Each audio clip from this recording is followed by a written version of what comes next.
The ballroom was alive with the sound of soft violins and the sparkle of crystal chandeliers. Every guest glimmered. Jewels caught the light, champagne flutes clinked, and laughter flowed like fine wine. It was one of those nights where appearance meant everything. Isabella Cartwright, the evening's unofficial queen, floated across the marble floor, her silver gown trailing behind her like moonlight. She adored being admired, and she was, by everyone. Every glance her way was a silent bow to her beauty, wealth, and influence. Then the doors at the far end opened, quietly, almost shyly. A woman stepped in, her dress simple, a soft floral fabric that didn't shimmer, her hair neatly tied, her shoes modest. She clutched a small purse as if afraid it might fall apart in such grandeur. Heads turned, whispers fluttered. Who invited her? One woman murmured, probably one of the caterers' wives, another said behind a fan. Isabella's sharp eyes caught her instantly, and a faint smirk played at her lips. The woman's gentle smile faltered when Isabella approached her with the confidence of royalty addressing a servant. "You're late," Isabella said coldly. "The champagne glasses need refilling." The woman blinked in confusion. "I think there's been a mistake," she began softly, but Isabella didn't let her finish. "Don't talk back," she snapped, stepping closer. "You're lucky I'm patient tonight." The crowd chuckled behind manicured hands, eager for a scene. Isabella leaned in, her voice dripping with cruelty. "If you're going to sneak into events like this, at least dress the part." With a swift, deliberate tug, she grasped the hem of the woman's floral dress and tore it, the fabric splitting with a harsh rip that echoed louder than the music. Gasps erupted around them. The woman froze, her breath caught in her throat, but she didn't lash out. Instead, she simply straightened her shoulders, her calm eyes meeting Isabella's sneering face. Something in that quiet gaze unsettled Isabella, though she didn't know why. The woman whispered, her tone gentle yet firm, "You shouldn't have done that." Then she stepped back, the torn edge of her dress fluttering slightly, but her composure untouched. As Isabella turned away, basking in cruel laughter, a faint silence began to settle among the guests, the kind that precedes a storm no one sees coming.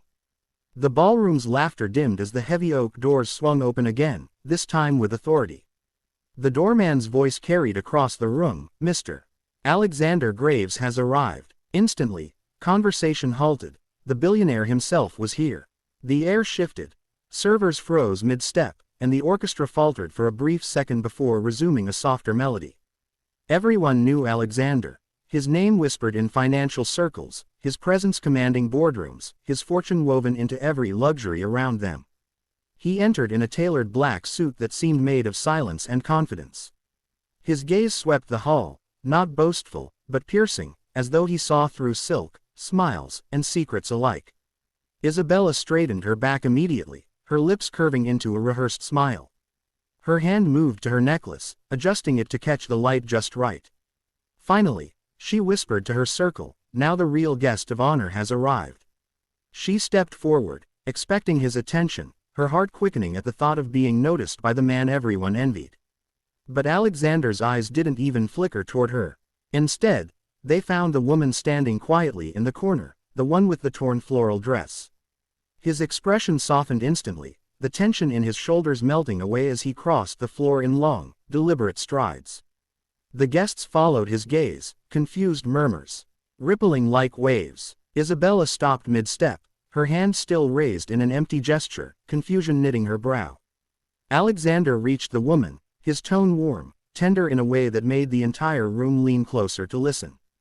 "Darling," he said, his voice cutting through the murmurs like calm through chaos, "I was looking for you." He took her hand gently, his thumb brushing against the frayed edge of her dress. The woman smiled softly, a faint sadness in her eyes. Around them, silence grew heavier, disbelief settling on every face. Isabella blinked, her painted smile fading into horror. Her friends exchanged glances, their faces pale. "That's his wife," someone whispered. The truth spread like fire through dry grass. Isabella's heart sank as her world tilted. The simple woman she had just humiliated wasn't staff. She was the wife of the host, the billionaire himself. Alexander looked up finally, his gaze catching Isabella's frozen form. The softness vanished from his eyes, replaced by something cold and sharp. Without a word, He seemed to understand everything. The guests began to retreat quietly from the space between them, creating a tense, perfect circle around the three, the billionaire, his wife, and the woman who had just torn her dress. The music died completely now, and all that remained was the hum of fear and the echo of one woman's cruel mistake. The room felt frozen in time. The hum of conversation had vanished completely, leaving only the slow, tense rhythm of the orchestra stopping mid-note. Isabella's heart pounded in her chest. Her face, once glowing with superiority, now drained of all color. Alexander's piercing gaze didn't leave her. He stood tall, protective, his hand resting gently on his wife's shoulder, a silent reassurance that she wasn't alone. Did something happen here? Alexander's voice was calm, but underneath that calmness was steel, the kind of tone that made CEOs stammer and empires tremble. The woman hesitated, not wanting to make a scene. "It's nothing, really," she said softly, eyes lowered. "Just a misunderstanding." But Isabella's trembling gave her away. The billionaire's expression darkened, his jaw tightening slightly. He turned his gaze on Isabella, and for the first time in her charmed life, she felt stripped bare. "A misunderstanding," he repeated, his tone now like the quiet before thunder. "Because my wife's dress is torn. And I saw the way you looked at her." His voice didn't rise, but the authority behind it made the air heavy. The crowd could barely breathe. Isabella's lips trembled. I didn't know she was your wife," she stammered. She looked like one of the staff." The words tumbled out, thin and desperate. Her friends stood motionless, their eyes fixed on the floor, unwilling to defend her. Alexander took a step closer, and his calm voice sliced through the air. "And that gave you the right to humiliate her?" His question struck harder than any shout could. "Does respect depend on wealth and diamonds to you?" The room was utterly silent now. Isabella's eyes filled with tears she couldn't hold back. "I didn't mean, you tore her dress," he interrupted, his voice colder now, controlled and sharp. "Publicly. For amusement." His eyes softened for a fraction of a second as he looked back at his wife, who stood there composed, serene even in the aftermath. "She said it was nothing. But it is something. It's everything." He looked back at Isabella, his next words slow and deliberate. "You will apologize, now." Isabella's breath caught. Never had anyone spoken to her like that. Her pride screamed for her to walk away, but the weight of 100 eyes and the authority in his command pinned her to the spot. Her voice cracked as she whispered, "I'm sorry." Louder, Alexander said evenly. She swallowed hard, her eyes glistening. "I'm sorry," she said, her voice trembling as she faced the woman she'd mocked minutes ago.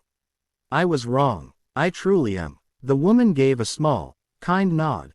No malice, no triumph, and that quiet grace stung Isabella more than any scolding ever could. Around them, the guests shifted uneasily, realizing they had laughed along with cruelty. The once glamorous atmosphere was now thick with shame, and every soul in that ballroom silently wished they had stepped in sooner. The silence that followed was deep, almost sacred. The weight of what had just happened lingered in the air, pressing against the gold walls and crystal lights of the ballroom. Slowly, the orchestra began to play again, softer this time, as if even the music knew it had witnessed something profound. Alexander turned toward his wife, his expression softening. His thumb brushed against her hand, tracing the small tear in her floral dress with quiet regret. "You shouldn't have had to go through that," he murmured, his voice tender yet heavy. She shook her head gently, her eyes full of warmth. "It's all right," she said softly. "People reveal themselves when they think no one's watching." There was no bitterness in her tone, only wisdom, the kind that comes from pain carried with dignity. Around them, the guests still watched, unsure if they should speak or move. Some lowered their heads in shame, others stared in awe at the quiet strength of the woman who had just stood taller than wealth itself. Alexander's arm slid around her shoulders as he guided her toward the center of the hall. Every eye followed them, and for once, admiration had nothing to do with money or fame. He stopped beneath the chandelier, his hand still holding hers. "May I have this dance?" he asked softly. She smiled. Not a smile of pride, but one of love that forgave even the cruelty she had endured. As they began to dance, the guests slowly realized the true meaning of elegance. Their movements were unhurried, graceful, and deeply connected. The floral dress swayed gently, its torn edge now almost poetic, a mark of dignity tested and not broken. The people who had once mocked now watched in silence, captivated by something far rarer than luxury, humility wrapped in grace. Isabella stood at the edge of the crowd, her eyes stinging with unshed tears. The sting of embarrassment had long turned into the ache of realization. No amount of jewels or money could buy what that woman had, the kind of beauty that didn't need approval. As she watched the billionaire smile at his wife, admiration in every glance, Isabella felt the weight of her own vanity crush her from within. When the music faded, Alexander leaned close to his wife and whispered something only she could hear. She laughed softly, a sound light enough to break the tension that still hung in the room. The guests, one by one, began to applaud, not for power, not for wealth, but for the quiet victory of character over cruelty. As they left the ballroom together, hand in hand, whispers followed them, not gossip, but respect. The torn dress fluttered lightly as they passed, no longer a symbol of humiliation, but of strength and grace reborn.